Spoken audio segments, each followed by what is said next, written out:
मंदिर से खाली हाथ जाते हैं, बहुत बड़ी गलती, बहुत बड़ी गलती करते हैं। मंदिर से कभी खाली हाथ नहीं जाना चाहिए। एक जल का भरा हुआ कलश या मांगलिक है कलश, तो गंधोदक का भरा हुआ कलश घर में प्रवेश कराओ सुबह, 24 घंटे अमंगल प्रवेश नहीं हो सकता उस घर में। कलश ले लो, एक छोटा सा कलश बना लो, बिल्कुल छोटा रहा, अभी कोटा वालों ने बनाया छोटे से, वो कलश भरो अभिषेक का और घर ले जाओ, और घर ले जा करके अपने घर की महिलाओं के लिए अपने हाथ से दो। और देखो 1000 मुनिराज तुम्हारे बेटे को आशीर्वाद दें तो जरूरी नहीं कि वो मांगलिक होगा। तुम गंधोदक बनाकर अपने घर में बेटा और बिटिया पालने में पड़े हैं, गंधोदक लेकर के और अपने हाथ से यदि पिता या गार्जियन उसके माथे पे लगा ले, 1000 मुनियों से भी ज्यादा ताकत उस हाथ में होती है जो उसका पिता गंधोदक।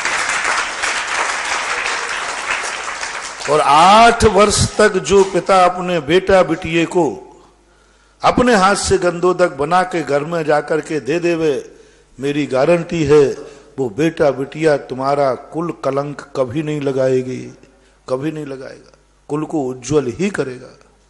इतनी ताकत है। अब बोलो कितनी बड़ी शक्ति तुम खो रहे हो। 1000 मुनियों के आशीर्वाद से भी अधिक ताकतवान हो जाता है उस पिता का हाथ, जिस समय उसके हाथ में गंधोदक होकर अपने बेटा बिटिया के पालने में पड़े हुए बेटे को पोते को लगाता है। वो मान लीजिए बेटा स्कूल गया तो उस कलश को लेकर एक घर में बना दो, गंधोदक स्थल वहां रख दो, माँ से बोल दो बेटा 1:30 बजे 2 बजे स्कूल से आएगा, माँ लगा देवे, क्योंकि माता पिता दोनों एक ही है। माँ अपने हाथ में गंधोदक लेके स्कूल से लौटे और वो गंधोदक लगावे, प्राण ऊर्जा कहलाती है, बहुत बड़ी शक्ति है, इसके वंचित मत रहो। यहां तक कि जैनियों के यहां पशु भी है, सबके यहां पशु एक सा काम करते हैं। यदि गाय है तो अजैन की और जैन की गाय में क्या अंतर है? वो भी दूध निकालता है, तुम भी निकालते। जैन की गाय की विशेषता होना चाहिए कि जैन की गाय के भी दूध निकालता है, लेकिन प्रतिदिन सेठ अपनी गाय को गंधोदक लाके देता है, उस गंधोदक छिड़क दो उसके ऊपर।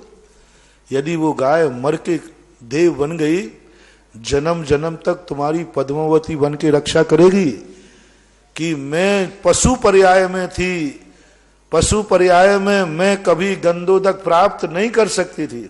पशु कब करेगा गंधोदक? कभी नहीं ले सकती, अभिषेक नहीं दे। लेकिन मेरे पुण्य तो देखो, मेरे लिए सेठ गंधोदक लाके देता था। पद्मावती की बहुत बड़ी पद्मावती देवी बन गई तो जन्म जन्म तक तुम्हारी रक्षा करेगी। नौकर हो तो नौकर से कहो, जैन नौकर अजैन नौकर में क्या अंतर है? जैन नौकर में है सेठ कहता है, हे नौकरों सब लोग पहले जिनेन्द्र देव का गंधोदक लगाओ।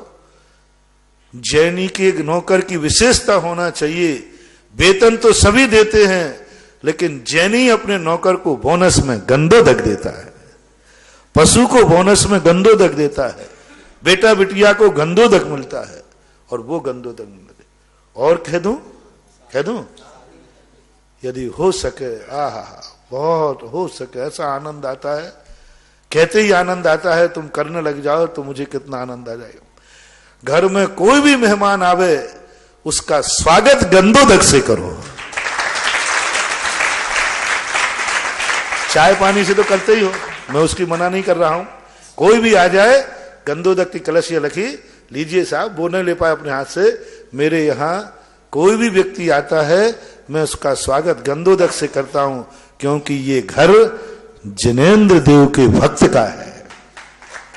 जैनी के घर की पहचान होना चाहिए कि जैनी के घर में स्वागत गंधोदक से होता है। और मैंने जबलपुर में जो उपदेश दिया था तो कि बारात भी आवे, आप स्प्रे करते हो गुलाब जल का कुछ भी, बारात भी आवे तो बारात का स्वागत गंधोदक से करो।